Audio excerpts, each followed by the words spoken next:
بسم اللہ الرحمن الرحیم۔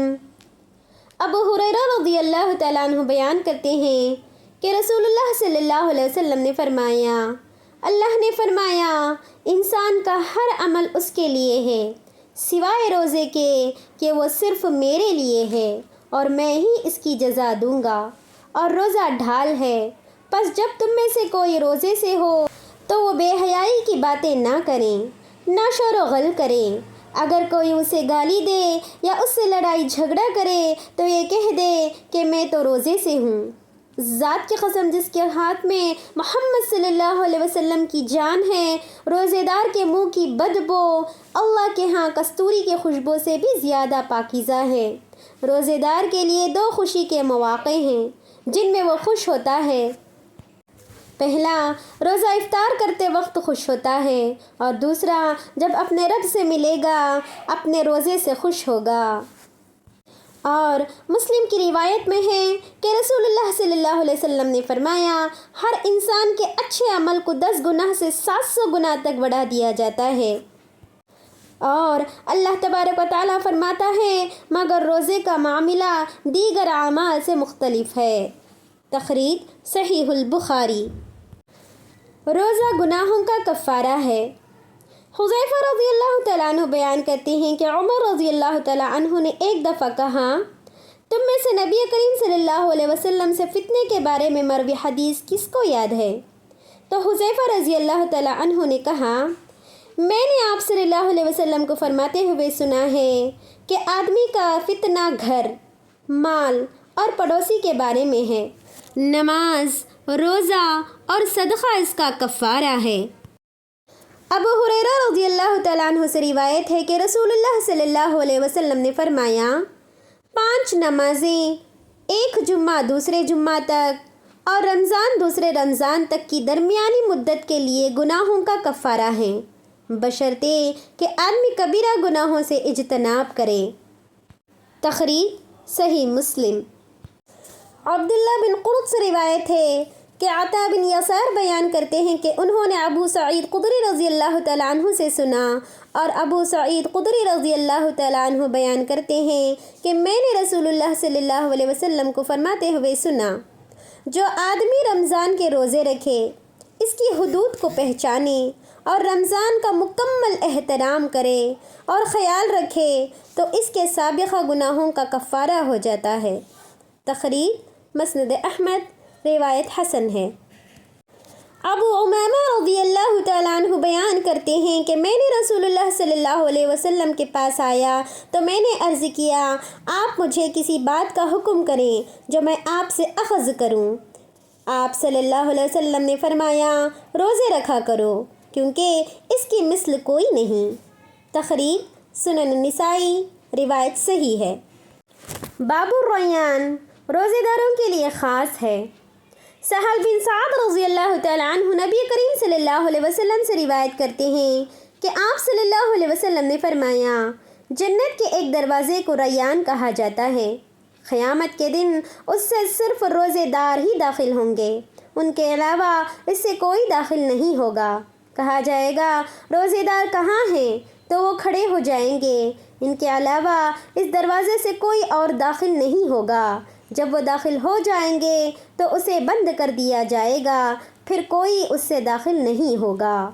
اور بخاری کی ایک روایت میں ہے، جنت کے 8 دروازے ہیں، ان میں سے ایک کا نام باب الریان ہے، اس سے صرف روزے دار ہی داخل ہوں گے۔ اور نسائی کی روایت میں ہے کہ جو اس دروازے سے داخل ہوگا وہ پیے گا، اور جس نے پی لیا اس کو کبھی پیاس نہیں لگے گی۔ تخریج صحیح البخاری۔ ابو ہریرہ رضی اللہ تعالیٰ عنہ سے روایت ہے کہ رسول اللہ صلی اللہ علیہ وسلم نے فرمایا، جو شخص اللہ کی راہ میں کسی چیز کا جوڑا خرچ کرے گا اسے جنت کے دروازوں سے پکارا جائے گا، اے اللہ کے بندے یہ دروازہ بہتر ہے۔ پس جو شخص نمازیوں میں سے ہوگا اسے باب الصلاح سے پکارا جائے گا، اور جو جہاد کرنے والوں میں سے ہوگا اس کو باب الجہاد سے پکارا جائے گا، جو روزہ رکھنے والوں میں سے ہوگا اسے باب الریان سے پکارا جائے گا، اور جو صدقہ کرنے والوں میں سے ہوگا اس کو باب الصدقہ سے پکارا جائے گا۔ ابو بکر رضی اللہ تعالیٰ عنہ نے عرض کیا یا رسول اللہ صلی اللہ علیہ وسلم میرے ماں باپ آپ پر قربان ہوں، ان دروازوں میں سے کسی ایک سے بھی پکارا جانے والا نقصان و خسارے میں نہیں ہوگا، کیونکہ اصل مقصد تو جنت میں داخل ہونا ہے۔ لیکن کیا کوئی ایسا شخص بھی ہوگا جس کو ان تمام دروازوں سے پکارا جائے گا؟ تو آپ صلی اللہ علیہ وسلم نے فرمایا ہاں، اور مجھے امید ہے کہ تو بھی انہی میں سے ہوگا۔ تخریج صحیح البخاری۔ رمضان اور اس کے روزوں کی فضیلت۔ ابن ابی انس مولا تمیین اپنے باپ سے بیان کرتے ہیں کہ انہوں نے ابو ہریرہ رضی اللہ تعالیٰ عنہ سے سنا کہ ابو ہریرہ رضی اللہ تعالیٰ عنہ کہتے ہیں کہ رسول اللہ صلی اللہ علیہ وسلم نے فرمایا جب رمضان کا مہینہ آتا ہے تو آسمان کے دروازے کھول دیے جاتے ہیں اور جہنم کے دروازے بند کر دیے جاتے ہیں اور شیطانوں کو جکڑ دیا جاتا ہے۔ تخریج صحیح البخاری۔ ابو ہریرہ رضی اللہ تعالیٰ عنہ بیان کرتے ہیں کہ رسول اللہ صلی اللہ علیہ وسلم نے فرمایا جب ماہ رمضان کی پہلی رات ہوتی ہے تو شیاطین اور سرکش جن جکڑ دیے جاتے ہیں اور جہنم کے دروازے بند کر دیے جاتے ہیں، ان میں سے کوئی دروازہ نہیں کھلتا، اور جنت کے دروازے کھول دیے جاتے ہیں، ان میں سے کوئی دروازہ بند نہیں کیا جاتا، اور ایک منادی اعلان کرتا ہے کہ ہے حق کے طالب و متلاشی آگے بڑھ اور نیکیاں کر لے، اور اے شر کے طالب و متلاشی رک جا، برائیوں سے باز آ جا، اور اللہ ہر رات جہنم سے کئی لوگوں کو آزاد کرتا ہے۔ تخریج جامع ترمذی، روایت صحیح ہے۔ روزہ ڈھال ہے، جہنم سے بچاؤ کا ذریعہ ہے۔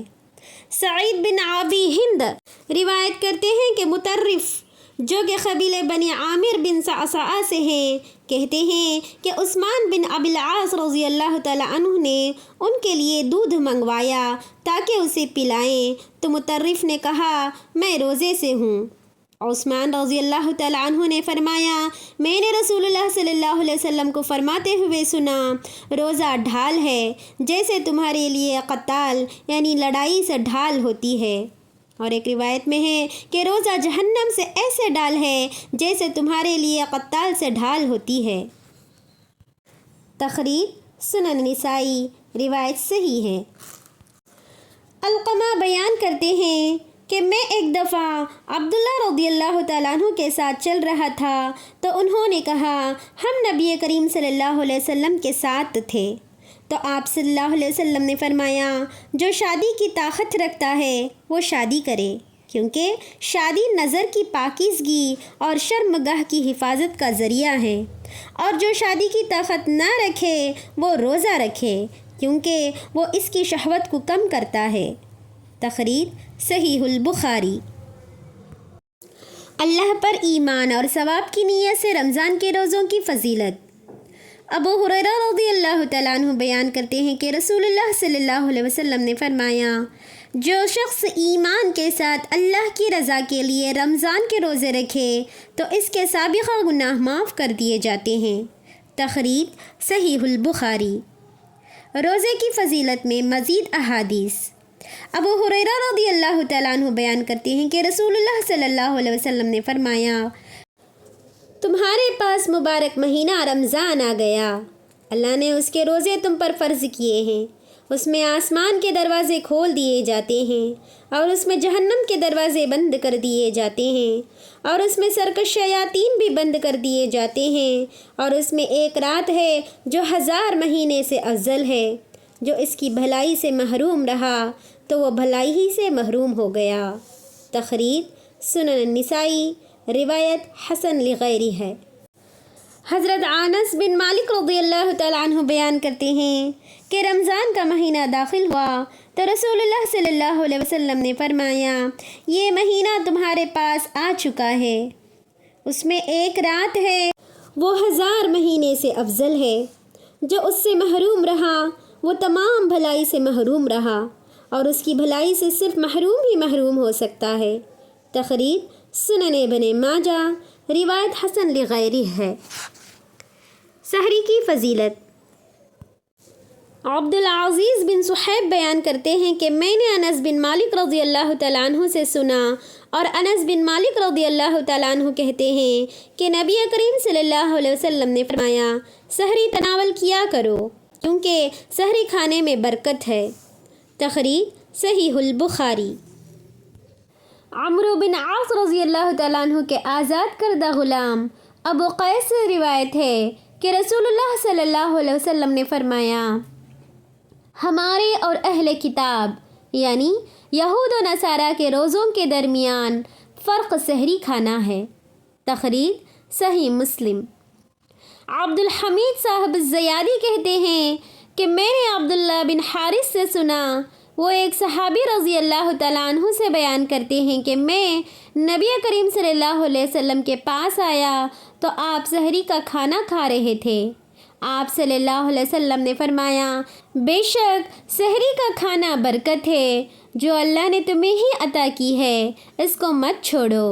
تخریج سنن نسائی، روایت صحیح ہے۔ تشریح، اس باب کے احادیث سے معلوم ہوا ہے کہ سحری کا اہتمام اور اس کا تناول کرنا مسنون ہے، اور اہل اسلام اور یہود و نصارہ کے روزوں میں یہی سحری کھانے کا فرق ہے کہ وہ نہیں کھاتے اور ہم کھاتے ہیں۔ اس میں ان لوگوں کی تردید ہے جو سحری قصداً اور جان بوجھ کر چھوڑ دیتے ہیں اور اس کو باعث ثواب اور تقرب الی اللہ کا ذریعہ سمجھتے ہیں۔ سحری دیر سے اور افطار جلدی کرنے کی فضیلت۔ سہل بن سعد رضی اللہ تعالیٰ عنہ سے روایت ہے کہ رسول اللہ صلی اللہ علیہ وسلم نے فرمایا، لوگ اس وقت تک بھلائی میں رہیں گے جب تک وہ افطاری میں جلدی کریں گے۔ تخریج صحیح البخاری۔ ابو عطیہ بیان کرتے ہیں، میں اور مسروق عائشہ رضی اللہ تعالیٰ عنہ کے پاس گئے تو ہم نے عرض کیا، ام المومنین، محمد صلی اللہ علیہ وسلم کے صحابہ کرام میں سے 2 آدمی ہیں، ان میں سے ایک نماز اور افطاری میں جلدی کرتا ہے جبکہ دوسرا نماز اور افطاری میں دیر کرتا ہے۔ انہوں نے پوچھا، نماز اور افطاری میں جلد کون کرتا ہے؟ راوی بیان کرتے ہیں کہ ہم نے کہا، عبداللہ بن مسعود رضی اللہ تعالیٰ عنہ۔ تو عائشہ رضی اللہ تعالیٰ عنہ نے فرمایا، رسول اللہ صلی اللہ علیہ وسلم بھی ایسا ہی کیا کرتے تھے۔ اور ابو قریب نے یہ زیادہ بیان کیا ہے کہ دوسرے ابو موسیٰ رضی اللہ تعالیٰ عنہ تھے۔ تخریج صحیح مسلم۔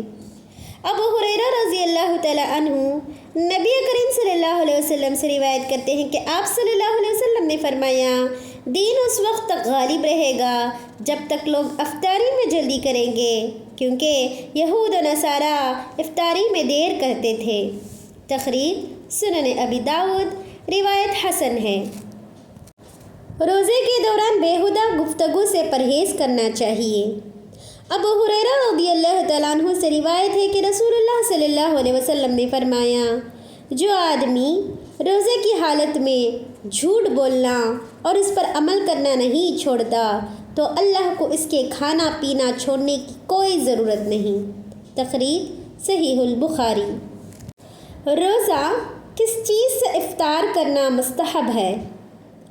ثابت البنانی سے روایت ہے کہ اس نے انس بن مالک رضی اللہ تعالیٰ عنہ سے سنا، اور حضرت انس رضی اللہ تعالیٰ عنہ کہتے ہیں کہ رسول اللہ صلی اللہ علیہ وسلم نماز سے پہلے چند تازہ کھجوروں سے روزہ کھولتے تھے۔ اگر تازہ کھجوریں نہ ہوتی تو چند خشک کھجوروں سے، اور اگر یہ بھی نہ ہوتی تو آپ پانی کے چند گھونٹ بھی پی لیتے تھے۔ تخریج سنن ابی داؤد، روایت صحیح ہے۔ روزہ افطار کرانے کی فضیلت۔ انس رضی اللہ تعالیٰ عنہ سے روایت ہے کہ نبی کریم صلی اللہ علیہ وسلم سعد بن عبادہ رضی اللہ تعالیٰ عنہ کے پاس تشریف لائے تو انہوں نے روٹی اور زیتون کا تیل آپ کی خدمت میں پیش کیا، بس آپ نے وہ تناول فرمایا۔ پھر نبی کریم صلی اللہ علیہ وسلم نے فرمایا، روزے داروں نے تمہارے پاس افطار کیا، نیک لوگوں نے تمہارا کھانا کھایا، اور فرشتوں نے تمہارے لیے بخشش کی دعائیں کی۔ تخریج سنن ابی داؤد، روایت صحیح لغیرہ۔ روزہ افطار کرانے والے کی فضیلت۔ زید بن خالد جہنی رضی اللہ تعالیٰ عنہ روایت کرتے ہیں کہ رسول اللہ صلی اللہ علیہ وسلم نے فرمایا، جس نے کسی روزے دار کا روزہ افطار کرایا تو اس کو روزے دار کے برابر اجر ملے گا اور روزے دار کے اجر سے کسی قسم کی کمی نہیں ہوگی۔ تخریج جامع الترمذی۔ رمضان المبارک کے آخری عشرے میں زیادہ نیکیاں کرنے کے لیے جدوجہد اور اعتکاف کی فضیلت۔ عائشہ رضی اللہ تعالیٰ عنہ بیان کرتی ہیں کہ جب رمضان المبارک کا آخری عشرہ شروع ہو جاتا تو نبی کریم صلی اللہ علیہ وسلم عبادت کے لیے کمر کس لیتے، شب بیداری فرماتے اور اپنے گھر والوں کو بھی بیدار کرتے۔ تخریج صحیح البخاری۔